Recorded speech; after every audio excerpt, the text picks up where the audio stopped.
Je m'appelle Chia Yao, j'ai actuellement 31 ans. Je suis français d'origine chinoise. Mes deux parents sont des immigrés. Mon père de Hong Kong et ma mère de Chine continentale de Wenzhou. Je viens d'une famille qui est bouddhiste pratiquant. Le bouddhisme chinois, quand même, revêt d'un caractère assez religieux. Rien à voir avec le bouddhisme qu'ont les Français, ou en tout cas les Occidentaux ont, qui est plutôt une philosophie, qui est une appropriation culturelle. En fait, il existe dans le bouddhisme chinois une transcendance. On parle quand même d'enfer ou de réincarnation. Et notamment dans ce temple, on avait l'occasion de pouvoir on se prosternait devant les statues.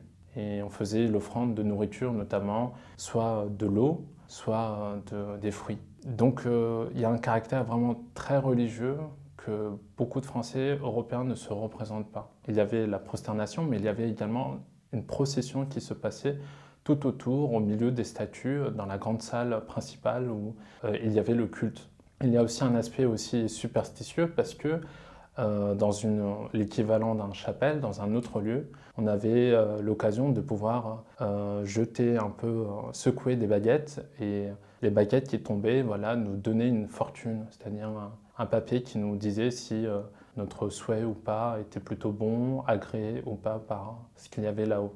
J'ai commencé à remettre en question le bouddhisme parce que je trouvais que le système de réincarnation était incohérent parce qu'il y avait un système, il y avait une transcendance, mais on ne parle pas d'auteur de la création. On ne parle pas de qui est, on va dire, l'architecte ou le créateur, l'auteur voilà, de ce système-là. Puis j'ai aussi eu l'occasion d'être confronté au christianisme, mais sans avoir de personne pour me guider, pour comprendre ce que c'est. Je me rappelle que entre 8 et 9 ans, j'avais énormément peur de la mort, dû à cette confrontation à la figure du Christ. Sur une affiche dans une station de métro, on voyait un crucifix et on voyait Jésus. Et à partir de ce moment-là, je pouvais ni rentrer dans un château de Fontainebleau, Chantilly, ni dans une chapelle, parce que j'avais peur de Jésus, en fait, de la représentation qu'on faisait de Jésus. Et j'ai commencé à avoir peur un peu de la mort et tout ce qui est associé à la mort. J'avais l'opportunité de visiter la cathédrale de Reims, mais je ne pouvais pas rentrer parce que quand on est à l'extérieur, on voit comme si c'était noir et avec la couleur des vitraux, on dirait que c'était du pourpre, du cramoisi. Ça ne donnait pas du tout envie de rentrer là-dedans. Ça, c'était la première impression en fait, que j'avais du christianisme. Et donc, j'ai quitté le bouddhisme parce qu'un jour, j'ai posé la question à ma mère, mais comment ça on se réincarne? Qui décide de ce qu'il y a après la mort, dans le sens où, avec quelle unité de mesure on juge le karma de quelqu'un? Et puis, comment on pouvait réparer une faute dont on a une amnésie de celle-ci, puisque ça s'est opéré dans une vie précédente. Donc, je trouvais qu'il y avait quand même, après quelques réflexions, des incohérences ou des pensées vraiment contre-intuitives. Si je suis amnésique par la vie que j'ai actuellement de ce qui a précédé dans la vie précédente, comment je peux corriger cette faute? Pourquoi vivre cette injustice? C'est-à-dire être toujours confronté à un mauvais karma parce que on a mal agi sans en avoir conscience. On dit que le bouddhisme c'est une philosophie, mais finalement, je pense que les gens s'y font un peu de recherche, notamment en Extrême-Orient. Vous pouvez par exemple chercher sur internet les représentations de l'enfer bouddhiste, notamment en Thaïlande, même si le bouddhisme thaïlandais est un peu différent du bouddhisme chinois. On voit bien qu'il y a cette question en fait de l'enfer ou du destin des gens après la mort. Ça invite aussi un peu au questionnement. Ça, c'est resté un peu en fait au fond de moi, même si j'avais pas l'opportunité de traiter cette question. Donc j'ai un peu quitté le bouddhisme, puis vers l'âge de 15-16 ans, c'est à la suite du décès de mon père que ces questions sont revenues. Comme c'était au début du lycée, c'était en seconde, mes anciens amis du collège étaient plutôt intéressés à se faire des nouveaux amis. Donc dans ce nouveau lycée, j'étais un peu perdu. Et donc c'était vraiment l'opportunité de traiter ces questions puisque j'étais un peu confronté à moi-même. Et j'étais très touché par aussi quand même l'amitié et la solidarité de personnes de confession musulmane, d'origine d'Afrique du Nord, puisque dans le lycée que je fréquente, qui était dans le 93, il y avait des personnes de Sevran, d'Aulnay-sous-Bois, de Pantin, etc. Et ces personnes étaient non seulement très bienveillantes avec moi, mais forcément donnaient un cadre, une amitié, une spontanéité en fait dans la relation qu'on n'a pas forcément dans la culture extrême orientale. On a tendance à plutôt éteindre nos émotions, rien transparaître, et si on vit quelque chose de difficile, c'est à garder pour soi, c'est pas à l'exprimer ou à l'exposer. Et du coup, ça a suscité un peu mon intérêt sur qu'est-ce qui conduit à cette chaleur apparente. Et forcément, j'étais intéressé par l'islam parce que à cette époque, comme je vous avais dit précédemment, eh ben, j'avais pas forcément une image bonne du christianisme parce qu'on montre un homme souffrant sur la croix. Et de l'autre côté, on ne se posait pas forcément des questions sur la mort. En tout cas, ce n'était pas la chose principale dans ce qui est montré dans les autres religions. À cette époque, on avait tendance à vouloir cacher, masquer la foi chrétienne. Les gens n'étaient pas courageux, ne l'exprimaient pas forcément. Et les seules personnes que je pensais être chrétiens, que je pouvais rencontrer, auxquelles j'étais confronté, c'était plutôt des gens qui portaient la croix de manière esthétique, comme un ornement, comme une mode. Et donc, forcément, un peu par défaut, on associait ces personnes au christianisme. Et de l'autre côté, je voyais des personnes qui étaient de confession musulmane ou qui portaient le voile, ou même qui portaient des tenues culturelles dans le cadre de la vie de tous les jours, en famille ou entre amis. Donc il y avait quand même une visibilité. Ça permettait de mieux identifier quelqu'un de confession musulmane qu'une personne chrétienne. Donc naturellement et assez facilement, j'allais vers eux et je posais tout un tas de questions. Et j'ai voulu me pencher davantage sur l'islam. Donc j'ai commencé à rechercher, c'était le début de YouTube. Et il y avait pas mal de chaînes YouTube qui parlaient de l'islam. Il y avait Al-Shobora, Jésus musulman, Miséricorde pour l'humanité. Il y avait quand même des personnes assez charismatiques. Il y avait Tariq Ramadan en France, mais il y avait Zakir Naik. Et c'était des personnes qui défendaient l'islam et qui permettaient aussi de montrer un islam qui est quand même fort, qui est quand même communautaire, qui donne beaucoup envie à un adolescent un peu perdu, qui a perdu un peu ses repères, puisque j'avais plus mon père. Ça me permettait d'être rassuré, d'avoir un cadre, notamment par une pratique qui est assez simple, les 5 piliers de l'islam. Donc la profession de foi, j'avais l'occasion de prononcer la shahada. Je ne sais pas si en tant que converti musulman, je peux me dire musulman, parce que je pense qu'il y a quand même une partie assez ethnoculturelle, même si aujourd'hui la communauté ouïghour, où les communautés musulmanes au Japon ou en Corée sont montrées, mais finalement c'est assez récent. L'islam donne vraiment un cadre. Et puis en tant qu'adolescent, ça correspondait à l'idéal que peut se faire un adolescent. Cette idée de force, cette idée d'assurance, cette idée de communauté, d'appartenance, ça rassure beaucoup pour quelqu'un qui est en perte de repères, qui a perdu un proche, qui se cherche. J'étais dans une filière littéraire où il y avait 30 filles et 5 garçons. Et c'était pas facile parce que finalement, les seules amitiés que je pouvais véritablement me faire, c'était des femmes. Et donc, la question de l'amitié fille-garçon est très difficile, pas seulement aujourd'hui, mais à l'époque, surtout d'un point de vue religieux. Puisque dans l'islam, les femmes et les hommes sont chacun d'un côté. Mais j'ai beaucoup appris des femmes. L'amitié fille-garçon m'a permis aussi de comprendre aussi les difficultés que pouvaient vivre les femmes. C'était suite à une conversation d'une amie que j'ai commencé à me poser des questions.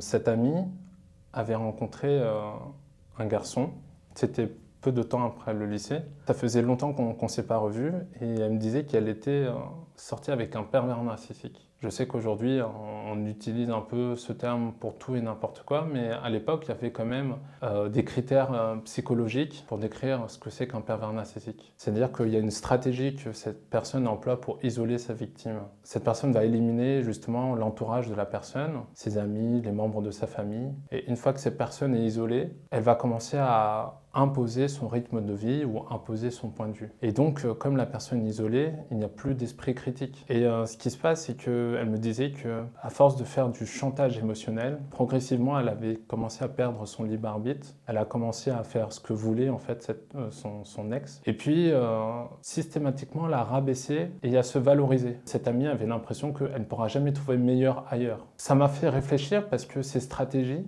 du chantage émotionnel, de isoler les proches, de se valoriser et dévaloriser la personne. Quand j'avais lu le Coran, mais quand j'ai relu le Coran, la traduction française, je me suis dit, mais ça me rappelle quelque chose, parce que dans les sourates, faut savoir que dans le Coran, c'est les sourates les plus longues jusqu'aux sourates les plus courtes, donc il n'y a pas une chronologie en fait dans les sourates. C'est pas comme la Bible où il y a un contexte qui est posé. On dit pas qui, quoi, où, comment, quand et pourquoi. Il y a juste une succession de phrases qui a été révélée au prophète et qui a été ordonnée des sourates les plus longues aux sourates les plus courtes. Et il y avait quand même un schéma qui se répétait. On poussait les musulmans à s'éloigner de leurs membres de la famille qui peuvent être critiques par rapport à leur manière de vivre. On dit aux musulmans de ne pas fréquenter les juifs et les chrétiens. Et puis, si on fait ci, c'est-à-dire si on fait quelque chose qui est agréable à Dieu, eh bien la promesse c'est le paradis. Mais si on fait quelque chose qui ne plaît pas à Dieu, c'est l'enfer. Et en fait, finalement, suite à cette discussion que j'ai eue avec cet ami, je me suis plus contenté de juste être consommateur du Coran ou par exemple aussi de la Sunna, mais j'ai voulu essayer de comprendre l'esprit ou la pensée qu'il y a derrière. Qu'est-ce que voulait vraiment dire la personne? C'est vrai que c'est un tabou de vouloir essayer de comprendre Dieu, puisque c'est le grand tabou, c'est de ne jamais douter de la parole qui vient dans le Coran. Il faut savoir que ces youtubeurs, Al-Shubrat, Jésus musulman, Miséricorde pour l'humanité, il y avait aussi les séries que faisait Tariq Ramadan, c'est-à-dire que ce soit sur le mois du Ramadan ou ces petites vidéos qui expliquaient que l'islam était compatible avec la démocratie ou la société européenne. Ce n'était possible qu'en se superposant dans une société judéo-chrétienne ou en parlant en mal de ces précédentes religions. Et ça, c'est quelque chose que je me suis rapidement aperçu, c'est que l'islam finalement n'existe que parce que le judaïsme et le christianisme existent. Et donc il y avait comme une relation un peu parasitaire. C'est-à-dire que si le christianisme n'existait pas, en fait l'islam n'aurait pas lieu d'être puisqu'elle se présente comme l'ultime religion monothéiste révélée par ce même Dieu, Dieu d'Abraham, d'Isaac et de Jacob. Où finalement ces trois religions qui se disent révélées s'identifient en tout cas par rapport à ce même Dieu. Donc indirectement l'islam a conduit à une seconde chance pour le christianisme. C'est-à-dire que je ne comprenais pas cette obsession qu'a l'islam sur les chrétiens ou sur les juifs. Et du coup, je me posais la question pourquoi cette obsession du judaïsme ou du christianisme. En fait, si le christianisme et le judaïsme étaient vrais, c'est vrai que l'islam n'aurait pas lieu d'être. Et donc indirectement, en fait, l'islam m'a conduit au christianisme parce que j'ai commencé à me poser la question pourquoi. Je me suis amusé à essayer de catégoriser ce que je lisais, que ce soit de la Sunna, de Sahih al-Muslim, Sahih al-Bukhari, Sunan Nasaï, Sunan Abu Dawud, Sunan Ibn Majah ou les tafsirs, les exégètes. J'ai voulu catégoriser en fait par sujet de pourquoi ils évoquaient ces sujets et dans quelle situation. Et j'ai fait quelque chose qui était pour moi au début important parce que ça m'a lancé dans cette quête vers Dieu. C'était s'il y avait une vie après la mort et si je pouvais rejoindre mon Père, est-ce qu'il y a un paradis et si oui, comment elle serait et comment je pourrais retrouver mon Père. Et donc j'ai compilé tous les passages des sourates du Coran sur le paradis. Et je me suis rendu compte que c'est un paradis qui est très empirique, très matérialiste. C'est-à-dire, nous sommes à l'ombre des palmiers, nous aurons des serviteurs, nous serons vêtus de soie, nous serons servis dans des plateaux d'or et d'argent, dans un lieu où le miel et le lait coulent à flot. Et finalement, c'est un paradis qui est vraiment matérialiste. Et puis, on évoque aussi le sujet de ces femmes, les hurriyat, mais en fait, ce ne sont même pas vraiment des femmes. Ce sont des créatures que Dieu a inventées pour la sexualité des hommes musulmans une fois qu'ils sont au paradis. Et en fait, finalement, ça rejoint un peu l'imaginaire des chrétiens sur les succubes, les démons de luxure. Et quand j'ai compilé en fait tous ces passages sur le paradis, comme je vous ai évoqué, vêtements de soie, plateaux d'argent, serviteurs à l'ombre, les nourritures et les fruits qui sont extraordinaires, en fait, moi, ça ne m'intéressait pas. Tout ce qui m'intéressait, c'était en fait de pouvoir retrouver mon Père. Donc en fait, l'islam avait échoué à répondre sur est-ce qu'on peut rejoindre nos proches au paradis. Parce qu'à aucun moment, l'islam en parle. Donc il y avait quand même une certaine colère, une grande déception. Je pense que beaucoup d'anciens musulmans s'identifient beaucoup à ce que je vais dire, c'est que quand on est déçu d'une religion, on ne donne pas forcément notre chance à une autre, comme le christianisme. Donc ça a mis du temps avant de se mettre en route. Mais finalement, c'est cette obsession de l'islam sur le christianisme qui m'a quand même permis d'ouvrir la question. Jésus, Isa dans le Coran, dans l'islam, c'est un prophète. Et on dit aussi qu'il est sans péché. Et du coup, ça nous interroge de pourquoi, en fait, si Jésus était sans péché, pour quelle raison, finalement, il a été condamné? Parce que si quelqu'un est bon, juste, droit, pourquoi on condamnerait une personne finalement comme ça? Et j'ai commencé à chercher dans l'Évangile les raisons qui ont conduit à ce que Jésus soit crucifié. Et la raison qu'on lui a reprochée, c'est qu'il se déclarait fils de Dieu.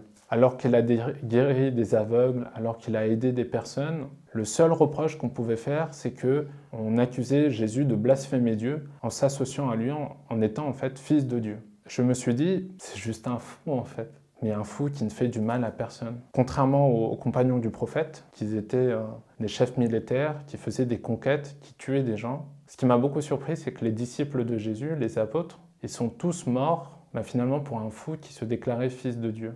Ils se sont disputés, mais ils n'ont jamais fait la guerre, ils n'ont jamais tué personne. Ils sont au contraire morts, martyrs, pour avoir témoigné qu'ils croient en Jésus, fils du Dieu vivant. Et ça m'a beaucoup interpellé. Pour moi, je ne comprenais pas pourquoi des gens pouvaient mourir pour un mensonge. Et c'est comme ça que j'ai commencé à me poser d'autres questions sur le christianisme. Et puis c'est vrai que l'évangile, au-delà de ce que l'islam superpose, en disant que soit l'évangile a été altéré par les chrétiens ou modifié après les premiers chrétiens, il y avait quand même des vérités intemporelles. J'étais vraiment fasciné par le christianisme parce que c'est pas une religion qui est endémique de l'Europe. C'est une religion qui vient du Proche-Orient, qui vient de l'actuel Israël-Palestine.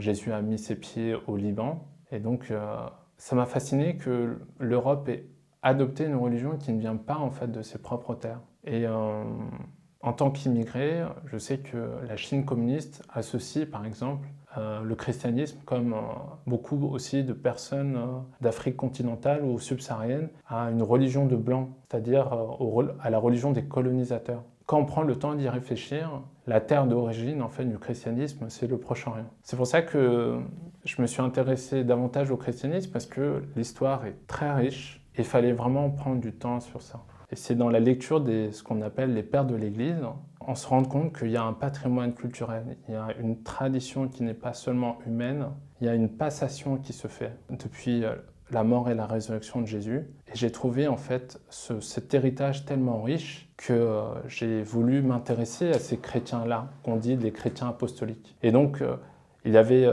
les catholiques, et puis il y avait aussi nos frères orthodoxes. Je me suis beaucoup intéressé au rite byzantin parce que c'est un rite qui est très ancien et il y a une esthétique vraiment antique. J'ai eu l'occasion de rencontrer une personne qui venait du Liban. Au fil du temps des discussions, je lui ai exposé mes recherches. Et ce qui s'est passé, c'est qu'elle m'a dit qu'elle était chrétienne, catholique maronite. On est devenus vraiment amis avec cette personne. Au bout d'1 an et demi, à force de se fréquenter, on se voyait au minimum 4 fois par semaine. Ces questions, en fait, devenaient de plus en plus pressantes. Ça veut dire que je voulais devenir chrétien pour plein de raisons qui a commencé à tous être justifiées grâce à l'Évangile et notamment sur le destin de l'homme après la mort, ce que Jésus nous promettait et finalement le bonheur éternel auprès de lui et en lui. Ce qui s'est passé, c'est qu'il y a eu un soir, j'ai entendu une voix qui me posait une question, et si tu allais te faire baptiser au Liban? Je ne savais pas si j'étais en train de dormir, si j'étais en train de rêver, si j'hallucinais, mais je me suis un peu moqué de cette voix intérieure en me disant c'est faux, je ne me vois pas en tant que chrétien. Moi, devenir chrétien, ça me paraissait impossible. Et ce qui s'est passé, c'est que le lendemain, quand j'ai présenté un peu ce rêve à mon amie, elle m'a dit, mais ce matin, j'étais au téléphone avec ma maman me disait, si tu voulais devenir chrétien, elle te proposait de te faire baptiser chez nous, et donc au Liban. J'ai été baptisé au Liban en 2020. Ça m'a pris 10 ans pour devenir chrétien. 10 ans après le décès de mon père, après l'islam, après une période un peu creuse, athée, je ne savais pas où j'allais en fait. Pourquoi je dis ça? C'est-à-dire que si les gens se posent les questions, et ces mêmes questions, ils vont jusqu'au bout de ces questions, la seule réponse possible, c'est le christianisme. Le christianisme reste la religion à la fois la plus visible dans le monde, mais la plus discrète aussi. Il y a une religion qui ne s'explique pas humainement, c'est le christianisme. Il y a beaucoup de gens blessés qui sont un peu récupérés par Jésus, comme le bon samaritain qui récupère la personne blessée sur la route, qui l'amène à l'auberge, qui l'amène à l'église. Et ici j'ai un message pour les chrétiens, c'est qu'il y a beaucoup de gens blessés à l'extérieur ou à l'intérieur de l'église, et que la seule manière finalement de nous reconnaître en tant que chrétiens, c'est par l'amour que nous aurons les uns pour les autres. Pour beaucoup de gens qui se convertissent, c'est une double blessure, parce qu'ils abandonnent une vie pour finalement commencer une autre, et finalement ils se retrouvent avec de nouvelles blessures à l'intérieur, parce qu'il y a beaucoup de gens qui ne comprennent pas forcément le deuil qu'ils ont dû faire auparavant. Si j'avais un message pour les gens qui recherchent vraiment sincèrement une réponse, il n'y a qu'une seule réponse, c'est le Christ. Il a dit « Je suis le chemin, la vérité et la vie ». Si j'avais quelque chose à dire aux musulmans, c'est qu'ils ont sûrement de très belles familles, ils ont grandi avec de grandes valeurs, mais je pense qu'ils n'ont pas aussi donné la chance de ce qui se fait dans les autres cultures, dans les autres familles, et que parfois on a souvent cette tentation de penser étroitement. Ça veut dire, pour se rassurer, nous pensons que les autres sont dans l'erreur. Pourquoi vous donnez votre vie à un Dieu qui est indifférent de votre bonheur? Pourquoi vous menez une vie avec des obligations, avec une manière de faire, une manière d'agir, une manière d'être, pour un Dieu qui peut être indifférent à votre situation ou à votre destin dans l'éternité? Je pense que la grande différence entre le christianisme et l'islam, c'est que le christianisme est une religion révélée parce que Dieu a communiqué ses intentions. Il est venu au milieu de nous.